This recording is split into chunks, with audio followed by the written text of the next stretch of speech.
Okay, guys, welcome back. Sorry about that. I hate when my videos get cut off in the middle. But I was sharing with you all, we're reading from the book Beyond Illusions. And so I was sharing my story about a situation where someone talked themselves into a rage based on what they thought. And it was when I was assaulted in 2012. And my ex had this perception of what was going to happen when I went out of town, because there was an old friend that I knew, and it was for business. And I said to him, I don't even know if I'm going to have to go. I won't know until Thursday. Hey, David, good morning. Thank you. I said I won't know until Thursday if I even have to go Thursday or Friday. This was on a Tuesday. And he got so outraged because in his mind, as he's having this conversation with me, I can hear him walking through these illusions that he's created in his mind about how I'm going to see this other person and we're going to have this clandestine romantic interlude, and he's going to be made to look like the fool and this, that, and the other thing. And he's literally talking himself into a rage over something that hasn't ever even happened.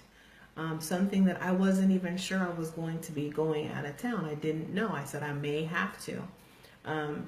Furthermore, I was going to it was a city. It was in Northern California, but it wasn't even the same city that my friend lived in. And so it was truly him building up in his mind, and as he communicated with me, telling me all of the things that he saw in his mind that I was going to do if I ever went on this trip for business. It was to a banking conference. Like, really? And so that was when I thought back to this book that I had read years and years before that. And I understood then for the first time how powerful the stories we tell ourselves can be. Because what he ended up doing was kicking in my door that day, holding me hostage in my home for several hours, and beating me.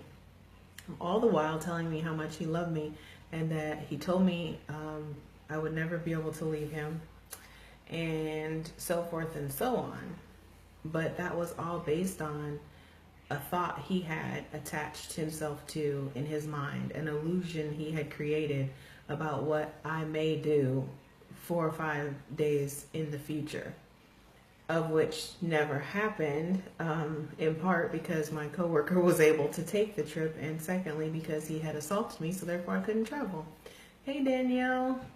And so, this Beyond Illusions, you guys, this is so powerful. Like, understanding that much of our happiness and our discomfort and our discontent comes through our thoughts. And so if you didn't watch the videos last week, we talked about, I was reading out of the book Loving What Is, and it's all reality based, and I walk you through some coping and assessment techniques. There's a judgment worksheet that I have a link to. It's available on my website if you want it, but it helps you work through this process of getting in touch with, is this reality or is this my perception? Is this an illusion?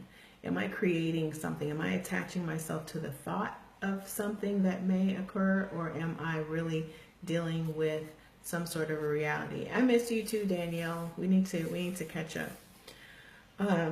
So Beyond Illusions, you guys, the author's name is Brad Barton. That is going to be our subject matter all this week.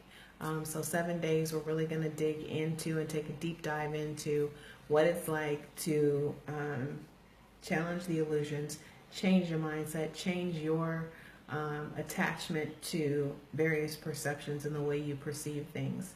So hope you guys have an amazing day today. I will be back tomorrow with day 2 from the book Beyond Illusions as part of our 30 books in 30 weeks series. And so, as always, guys, I thank you so much for joining. Thank you so much for participating with me.